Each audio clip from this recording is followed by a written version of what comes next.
August 1st, 1828. The royal palace in Antananarivo stank of death. Not metaphorically, literally. 14 bodies lay scattered across the marble floors, their blood pooling in the cracks between stones. Some were still warm.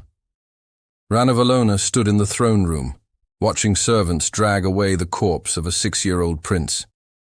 The boy had been her husband's nephew. She'd had him strangled with silk cord just 3 hours earlier. His crime? Being born with royal blood. Her husband, King Radama I, had died 2 weeks prior. The official story claimed natural causes. The truth was simpler and uglier. Ranavalona had been feeding him small doses of arsenic mixed into his evening wine for 5 months. She'd sat beside his bed each night, holding his hand while he vomited blood and begged for water. She never gave him any. The moment Radama stopped breathing, Ranavalona's plan unfolded with surgical precision. She'd spent years preparing for this. Every potential heir to the throne had been identified, tracked, and marked for elimination. That night, her loyal soldiers moved through the palace like shadows. Prince Rakoto, age 12, was pulled from his bed and thrown off the palace balcony. His mother tried to shield him. They threw her off too. Princess Rasoa, 17 and pregnant, was drowned in a decorative fountain while guards held her husband down and forced him to watch. Then they killed him too. The massacre wasn't random violence. It was calculated extermination. Ranavalona had prepared lists, names, ages, locations. She knew exactly who had to die and why. Anyone with even a distant claim to the throne was eliminated. Cousins, nephews, nieces, even illegitimate children Radama had fathered with concubines. By dawn, every legitimate heir was dead. The coronation ceremony began at noon, right on schedule. Blood was still being mopped from the floors. The smell of death mixed with incense and flowers. Foreign dignitaries attended, completely unaware they were celebrating over fresh graves. Ranavalona stood before the court in elaborate silk robes, accepting the crown, while her eyes remained cold and empty. She didn't smile. She didn't need to. The message was clear. She hadn't inherited power. She'd taken it. And she'd killed anyone who might challenge that. The French ambassador later wrote in his diary that he noticed something odd during the ceremony. Several noble families were missing. When he asked about their absence, a court official whispered that they'd been delayed. The ambassador never saw those families again. What nobody realized that day was that the coronation massacre was just the beginning. Ranavalona had spent months planning how to take the throne, but she'd spent years planning what she'd do once she had it, and her vision for Madagascar made the coronation bloodbath look like mercy. The servants finished cleaning the throne room by evening. They burned the blood-soaked cloths and scattered the ashes in the wind. The bodies of the royal family were buried in unmarked graves outside the city. No markers, no ceremonies, no mourning allowed. Ranavalona's first official decree as queen came the next morning. Anyone found crying for the dead royal family would be executed for treason. Grief was now illegal. The entire nation was expected to celebrate their new queen immediately and enthusiastically. Those who couldn't fake joy convincingly enough faced consequences. But the real horror wasn't just the bodies or the blood. It was the surgical precision of it all. Ranavalona hadn't killed in rage or passion. She'd executed a business plan, the elimination of competitors, the consolidation of power, the establishment of absolute authority through overwhelming terror, and she was just getting started. Because taking the throne through massacre meant she could never show weakness. Every potential threat had to be eliminated permanently. Every hint of dissent crushed immediately. She'd built her crown from corpses, and she'd maintain it the same way. 3 months into her reign, Ranavalona introduced her new justice system. She called it Tangina, trial by ordeal. The rest of the world would call it state-sanctioned murder disguised as law. Here's how it worked. Anyone accused of any crime, theft, adultery, Witchcraft, disrespecting the queen, looking at someone the wrong way, would be forced to undergo the tangina test. The accused had to eat 3 pieces of chicken skin, then consume the poisonous tangina nut, ground into a paste. The theory was simple and insane. If you were innocent, you'd vomit up all 3 pieces of chicken skin and survive. If you were guilty, you'd die. God, or the ancestors, or whatever supernatural force Ranavalona claimed to serve, would reveal the truth through your body's reaction to poison. In reality, tangina killed indiscriminately. The poison came from the nut of a local tree, and it contained toxic alkaloids that caused violent convulsions, organ failure, and agonizing death. Whether you vomited the chicken skin had nothing to do with guilt or innocence. It depended on how much poison you'd ingested, how empty your stomach was, and pure random chance. The first mass tangina trial happened in October 1828. 57 people from a single village were accused of plotting against the queen. All 57 were forced to take the test in the village square while the entire population watched. The poison took about 15 minutes to work. First came the nausea, then the sweating, then the convulsions started. Bodies jerked and twisted. People screamed and clawed at their throats. Some managed to vomit, desperately trying to expel the poison. Others couldn't. Their bodies locked up as the toxins attacked their nervous systems. 32 people died that day. Their bodies were left in the square for 3 days as a warning. The other 25 who survived by vomiting were declared innocent, but most were so damaged by the poison they died within weeks anyway. Internal bleeding, organ damage. The tangina might not have killed them immediately, but it killed them eventually. But here's where it gets worse. Ranavalona didn't just use tangina for accused criminals. She used it for accusations.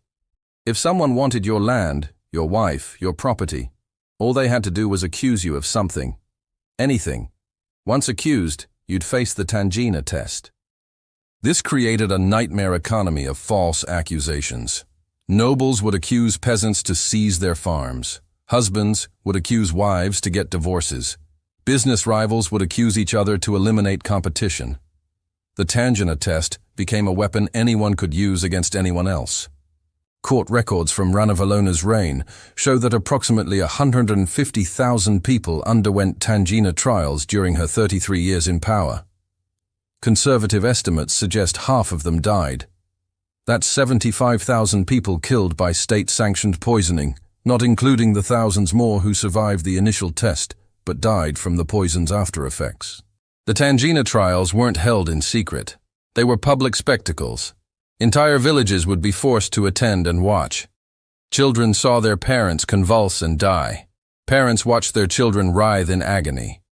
The message was clear. This could happen to anyone, at any time, for any reason. Foreign missionaries who witnessed tangina trials described them as scenes from hell. One French priest wrote that he watched a pregnant woman forced to take the test. She vomited the chicken skin and survived, but the poison induced labor. She gave birth to a stillborn child in the middle of the village square, surrounded by corpses of others who'd failed the test. The cruelest part? Ranavalona knew the tangina test was nonsense. Her own court records reveal she understood perfectly well that the poison killed randomly. But that was the point. Random death created maximum terror. If the system had been logical, people could have tried to game it. But when death was random, everyone lived in constant fear. And Ranavalona fed on that fear. She'd attend some of the larger tangina trials personally, sitting on an elevated platform and watching people die. Witnesses reported she'd eat fruit and drink wine while convulsing bodies littered the ground below her. Sometimes she'd laugh. Other times she'd remain expressionless. Both reactions were equally terrifying. The tangina system destroyed families and communities. Nobody could trust anyone. Your neighbor might accuse you tomorrow. Your business partner might betray you next week.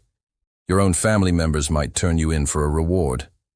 Madagascar transformed into a nation of informants and victims, with Ranavalona sitting at the center of the web, pulling strings and watching people die. But the poisonings and the false accusations were just the foundation of her system of terror. Because Ranavalona had identified another threat to her power, one that required even more brutal elimination. And what she did to Madagascar's Christians would make the Tangina trials look almost humane by comparison. By 1835, Ranavalona had identified her next target, Christianity, not because she was particularly religious herself, but because Christianity represented European influence, and European influence threatened her absolute control. Madagascar had roughly 200,000 Christian converts when Ranavalona issued her first anti-Christian decree. She gave them a choice: renounce your faith publicly or die. Most thought she was bluffing. She wasn't. The persecutions began in March 1835. Soldiers swept through villages, identifying Christians by their possession of Bibles, crosses, or baptismal certificates. Anyone found with Christian materials was immediately arrested. Their property was confiscated. Their families were given 24 hours to renounce Christianity or face execution alongside them. Ranavalona's methods of execution for Christians were deliberately designed to maximize suffering and terror. She wanted these deaths to serve as warnings. The most common method was being thrown from cliffs while wrapped in reed mats. Here's how it worked. Groups of Christians would be bound tightly in woven reed mats like human burritos. The mats were soaked in water to make them heavier and ensure they wouldn't unravel during the fall. Then they'd be carried to the edge of high cliffs and simply thrown off. The fall usually didn't kill them immediately. The mats acted as crude cushions, breaking bones but often leaving victims conscious. They'd lie at the bottom of the cliff, trapped in the mats, unable to move with shattered limbs, slowly dying of internal injuries and exposure. Guards were posted to prevent anyone from helping them. Some victims took days to die. One particularly horrific case involved a family of 7. Parents, 4 children aged 3 to 14, and a grandmother. All Christian converts. When they refused to renounce their faith, they were wrapped in mats and thrown from a cliff together. The youngest child, the 3-year-old, survived the initial fall. Witnesses reported hearing her crying for her mother for over 6 hours before she finally died. But Ranavalona had other methods too. Christians were burned alive inside their own churches. Soldiers would lock entire congregations inside, bar the doors, and set the buildings on fire. The screaming could be heard for miles. One missionary estimated that over 2,000 Christians died this way during a single month-long purge in 1837. The burnings weren't quick. Traditional Malagasy churches were made of wood and thatch, which burned slowly. People inside had time to realize what was happening, time to panic, time to try desperately to escape. But the doors were barred from the outside. Windows were too small. All they could do was wait for the smoke and flames to consume them. Some Christians tried to hide. They'd practice their faith in secret, hiding Bibles in walls or buried in yards. Ranavalona offered rewards for informants. Neighbors turned in neighbors. Children reported their own parents. The reward for turning in a Christian was often the Christian's property and possessions. One of the most sadistic punishments Ranavalona devised was the forced wedding. Christian couples would be tied together, back to back, and thrown from mountains. The symbolism was clear. If you wanted to stay married in your Christian faith, you'd die married.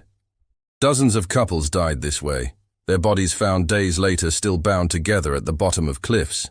By 1840, the Christian population of Madagascar had been reduced from 200,000 to fewer than 10,000. The survivors practiced in absolute secret, whispering prayers in hidden cellars and burying their dead in unmarked graves. Owning a Bible became a death sentence. Even possessing a single page of scripture could get you killed. But here's what made Ranavalona's persecution particularly cruel. She didn't just kill Christians, she forced their families to watch. Parents were made to witness their children's executions. Children watched their parents die. Then the survivors were given another chance to renounce Christianity. Many did, broken by watching their loved ones suffer. Those who still refused after watching family members die were considered especially dangerous. Ranavalona reserved special punishments for them. They'd be boiled alive in giant iron pots set up in public squares. The water would be brought to a boil slowly, over hours, while the victims screamed and begged. Crowds were forced to attend these executions. Missing a public execution could itself be considered suspicious. One French priest who escaped Madagascar in 1842 documented testimony from survivors. He interviewed a woman who'd been forced to watch her husband and 3 sons boiled alive, one after another. She'd renounced Christianity after the first death, but they continued executing her family anyway. Ranavalona's soldiers told her it was punishment for having raised Christian children in the first place. The priest also documented cases of Christians being sewn into animal skins and left in the sun to die as the skins dried and constricted. Others were placed in pits filled with spear points and crushed slowly as the weight of heavy stones pushed them down onto the blades. Ranavalona seemed to view these executions as creative projects, constantly inventing new methods of killing. What drove this genocidal hatred of Christians? Control. Ranavalona understood that Christianity taught concepts like universal brotherhood, forgiveness, and the idea that all people were equal before God. These concepts directly contradicted her system of absolute monarchy and social hierarchy. If everyone was equal before God, why should Malagasy people bow to an earthly queen? So she eliminated the threat. Systematically, brutally. By 1845, Christianity had been effectively erased from Madagascar's public life. Churches were burned ruins. Bibles were collector's items on the black market, worth more than gold. And thousands of bodies lay at the bottoms of cliffs and in mass graves. But erasing Christianity only solved one of Ranavalona's problems. She still needed labor for her massive building projects, and she'd already killed so many people that Madagascar faced a labor shortage. Her solution to this problem would transform the entire nation into a slave state, where anyone could lose their freedom at any moment for any reason. Before Ranavalona, slavery existed in Madagascar, but it was relatively limited. War captives, criminals, and debtors might become slaves. After Ranavalona took power, slavery became the foundation of her economy, and she turned slave-making into an industrial process. The system was brilliantly evil in its simplicity. Ranavalona created so many new crimes that almost any behavior could justify enslavement. Walking on certain paths, wearing certain colors, speaking too loudly, looking at a noble the wrong way. All of these could result in enslavement. But the real genius of her system was collective punishment. If one person in a village committed a crime, the entire village could be enslaved. If one family member was accused of something, the whole family became property of the state.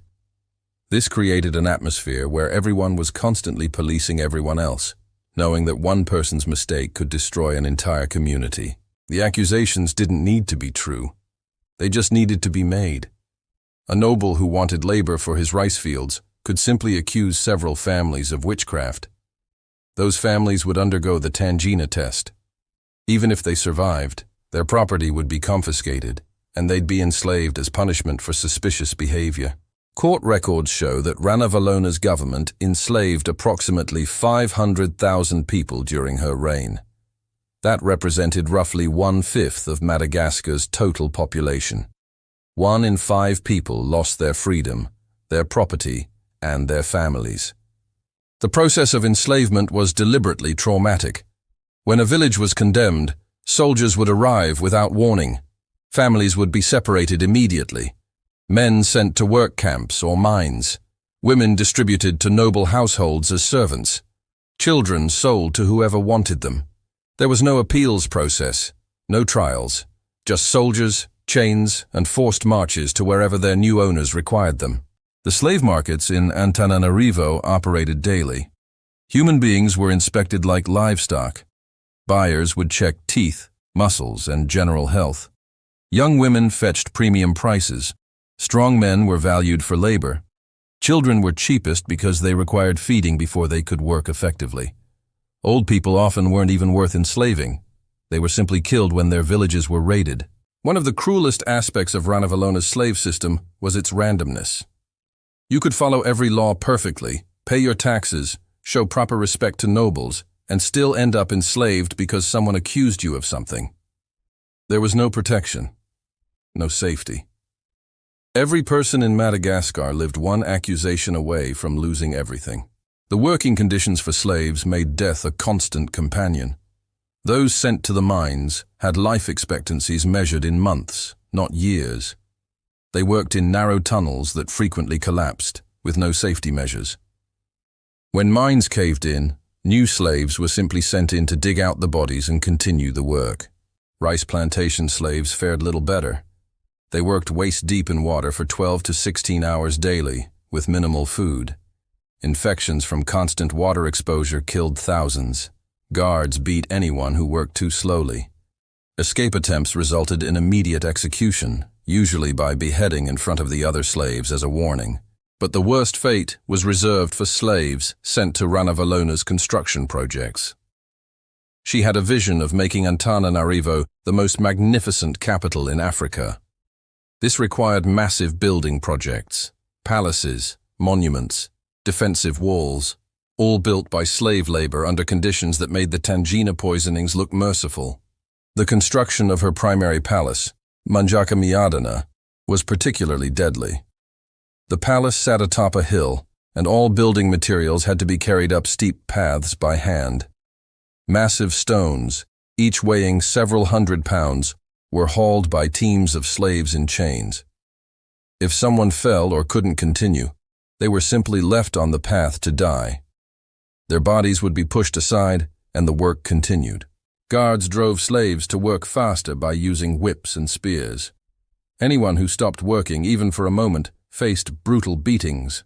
Slaves worked regardless of weather, illness, or injury. There were no rest days, no medical care. When slaves died, their bodies were thrown into mass graves dug specifically for that purpose.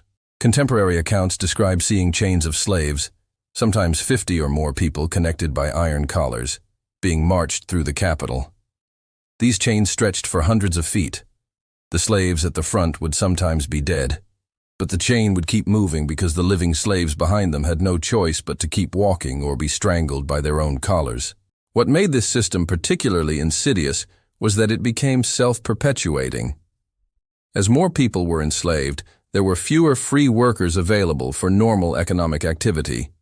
This caused economic decline, which Ranavalona blamed on insufficient labor, which justified enslaving more people. The cycle fed itself, consuming Madagascar's population. By 1850, entire regions of Madagascar had been effectively depopulated. Villages stood empty. Fields went unplanted because everyone who'd worked them was either dead, enslaved, or had fled to the wilderness. The nation that had once been prosperous was transforming into a wasteland of forced labor camps and mass graves. But all this slavery and death served a purpose in Ranavalona's mind. She was building something, creating monuments that would last forever and prove her greatness. And the centerpiece of her vision, the construction that would cost more lives than any other single project in Madagascar's history, was just beginning. The Palace of Manjakamiadana would become Ranavalona's greatest achievement and her most horrific legacy. The Palace of Manjakamiadana was Ranavalona's obsession. She wanted it to be visible from anywhere in the capital, a constant reminder of her power. The location she chose was perfect for symbolism and terrible for construction. The palace would sit at the highest point in Antananarivo, requiring every stone, every beam, every piece of material to be hauled up steep mountainside paths. Construction began in 1839. It would take 6 years to complete, and it would cost approximately 10,000 lives.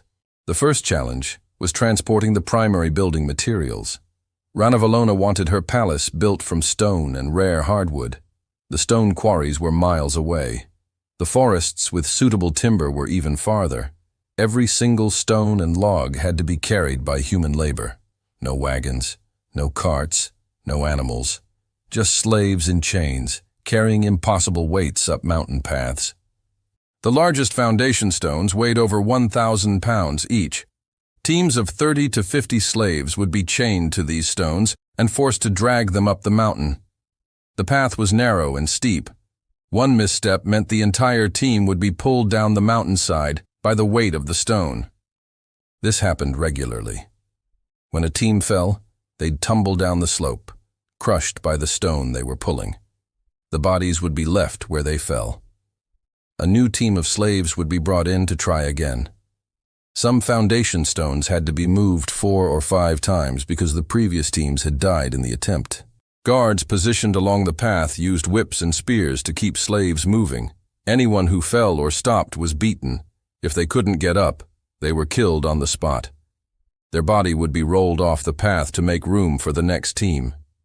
By the end of the first year of construction, the slopes around the construction site were littered with decomposing corpses.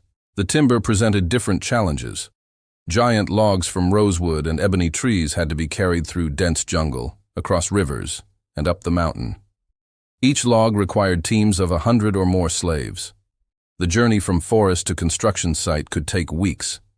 During these journeys, slaves were given minimal food and no medical care. They slept chained together on the ground.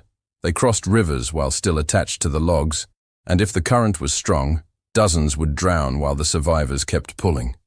Disease spread rapidly through these work teams. Dysentery, malaria, and infected wounds killed constantly. One European observer, who visited Madagascar in 1842, described seeing a line of slaves carrying a massive log. He counted 134 people in the chain. When he saw the same work crew 3 days later, only 89 people remained. The survivors were still carrying the same log. The guards explained that the missing slaves had died during the journey. Their bodies had been unshackled and left in the jungle. The work continued without pause. At the construction site itself, conditions were even worse. Slaves worked from sunrise to sunset without breaks. They mixed mortar by hand, hauled stones up bamboo scaffolding, and cut timber with primitive tools. Accidents were constant and always fatal. The scaffolding was particularly deadly. It was constructed from bamboo lashed together with vines. It wasn't stable. When sections collapsed, which happened almost daily, anyone on that section fell. Some fell onto stone floors and died instantly. Others fell onto the piles of building materials below, impaled on exposed beams or crushed by stones. Guards didn't stop construction to clear bodies. They'd drag the corpses aside and order the work to continue. The construction site had a permanent crew of slaves whose only job was body removal. They'd collect the dead, carry them to mass graves on the edge of the site, and dump them in. These graves were never properly filled. They were just open pits where bodies piled up. The smell around the construction site was overwhelming. Rotting corpses, human waste, and the sweat of thousands of working slaves created a stench so powerful that even visitors who came to admire the construction couldn't stay long. Ranavalona visited regularly and seemed unbothered. She'd walk through the site, stepping over bodies and bloodstains, inspecting the work, and ordering changes. Food for the workers was deliberately inadequate. Slaves were given just enough to keep them alive and working. The logic was simple. Feeding them more would be wasteful because most would die anyway. Starvation was slow but constant. Slaves would work until they literally couldn't stand anymore. Then they'd collapse and die. Medical care didn't exist. Injuries that would be minor with treatment became death sentences. A cut would get infected. The infection would spread. The slave would develop fever and eventually die. Their body would be added to the pile, and a new slave would take their place. The system was designed around the assumption of infinite replaceable labor. By 1843, the palace structure was mostly complete, but the death toll continued rising. The interior work required skilled labor, but Ranavalona refused to hire free craftsmen. Instead, she'd identify slaves with useful skills and force them to work on the palace. If their work wasn't satisfactory, they were executed and replaced. The final death toll for Manjakamiyadana's construction is difficult to determine precisely. Contemporary estimates range from 8,000 to 12,000 deaths. Modern historians generally settle on approximately 10,000 as the most likely number. That means roughly 4 people died for every day the palace was under construction, for 6 years straight. When the palace was finally completed in 1845, Ranavalona held a grand celebration. She invited foreign dignitaries and nobles to admire her achievement. The palace was indeed impressive, massive, elegant, and commanding. It dominated the Antananarivo skyline exactly as she'd intended. What the celebration guests didn't see were the mass graves surrounding the site, the piles of bones that had been hastily covered with dirt, the bloodstains that still marked the stones despite efforts to clean them. The palace looked magnificent from a distance. Up close, if you knew where to look, you could still see the evidence of how it had been built. The palace stood as a monument to Ranavalona's power, but it was also a monument to her complete indifference to human suffering. She'd achieved her architectural vision. The cost in human lives was irrelevant to her. 10,000 deaths meant nothing compared to the permanence of stone and the glory of her name. But even the completion of her palace didn't satisfy Ranavalona's need for control and dominance. Her paranoia was growing. Her cruelty was escalating. And as she entered the final decades of her reign, she would prove that all the horror that came before was just preparation for the depths of madness she was capable of reaching. August 16th, 1861. Ranavalona. I died in her sleep at the age of 83. She was surrounded by silk sheets, expensive perfumes, and servants. Her death was peaceful, comfortable, and completely undeserved. There was no dramatic deathbed confession, no moment of clarity where she recognized the horror she'd created, no remorse. She simply closed her eyes one evening and never woke up. After 33 years of systematic murder, torture, and oppression, she died the way everyone wishes they could die. Quietly, without pain, without suffering. The irony was staggering. Tens of thousands of people had died screaming, burning, convulsing, drowning, being crushed, falling from cliffs, starving, or dying slowly from infected wounds because of her orders. And she got to die peacefully in bed. Her son, Radama II, immediately reversed almost all of her policies. He freed the slaves. He invited missionaries back. He opened Madagascar to foreign trade. Within weeks of Ranavalona's death, it became clear just how much the entire nation had been held hostage to one woman's paranoid cruelty. But the damage was catastrophic and permanent. When Ranavalona took power in 1828, Madagascar's population was estimated at 5 million people. When she died in 1861, it had dropped to approximately 2.5 million. Half the country's population had been killed, enslaved, or driven into exile during her reign. Think about that number. 2.5 million people. That's more than the entire population of Paris at the time. More than the population of Berlin. An entire nation's worth of people gone. Killed by poisoning, execution, starvation, overwork or disease resulting from her policies. The economic destruction was equally total. Madagascar's once thriving agricultural system had collapsed.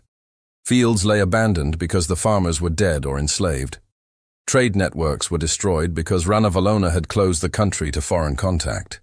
Infrastructure had crumbled because every resource had been diverted to her building projects and military. But here's where the story takes its most disturbing turn.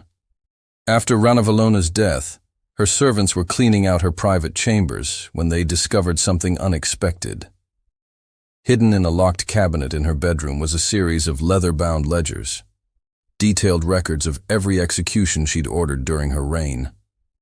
The ledgers were meticulous. Names, dates, methods of execution, reasons for the sentence. She'd kept track of everything. Like a collector cataloging acquisitions, she'd documented every life she'd taken. The ledgers filled 17 volumes, each containing hundreds of pages of cramped handwriting. The most chilling part? The entries weren't official records or legal documents. These were personal journals. Ranavalona had been keeping score, recording her kills like trophies. Some entries included notes about particularly satisfying executions or creative methods she'd invented. One entry from 1847 described a Tangina trial where all 12 accused had died. Ranavalona had written, "Perfect result. The poison works quickly when properly prepared. Must remember this formula." She'd been treating mass murder like a cooking experiment, taking notes for future reference. Another entry detailed the execution of a family of Christians, father, mother, 3 children, all thrown from a cliff in reed mats. Ranavalona's note, The children's screaming was unfortunate but necessary. Examples must be absolute. She'd understood exactly what she was doing and had analyzed it with cold precision. The ledgers revealed something historians had suspected but couldn't prove. Ranavalona wasn't insane.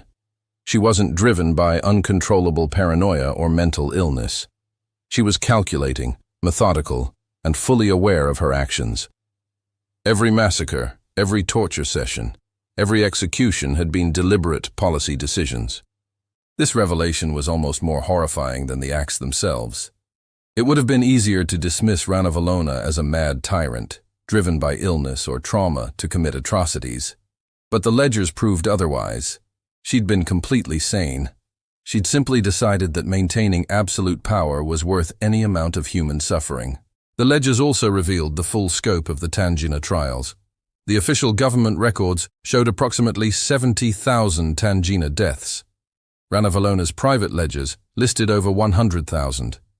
She'd been underreporting her own kill count to avoid international condemnation, while privately keeping accurate records for herself. Modern analysis of her reign places her among history's most deadly rulers. In terms of percentage of population killed, she ranks alongside Pol Pot, Stalin, and Mao. But unlike those rulers, who operated in the 20th century with modern technology and industrial-scale killing methods, Ranavalona achieved her genocide with primitive tools: poison, cliffs, chains, and human cruelty. The palace of Manjaka still stands in Antananarivo. It survived the French colonization, Madagascar's independence, and remains one of the capital's most prominent buildings. Tourists visit it regularly, taking photos and admiring the architecture. Most have no idea it was built on 10,000 corpses. The mass graves around the construction site were eventually covered and forgotten. The city expanded, and buildings were constructed over the burial pits. Modern Antananarivo residents walk over the bones of Ranavalona's victims daily without knowing it. Madagascar's population didn't return to pre-Ranavalona levels until the 1920s, nearly 60 years after her death. An entire generation grew up in a country half empty, filled with abandoned villages and fields gone wild. The economic and social damage took even longer to heal. Some historians argue that Ranavalona's isolationist policies delayed Madagascar's colonization by several decades.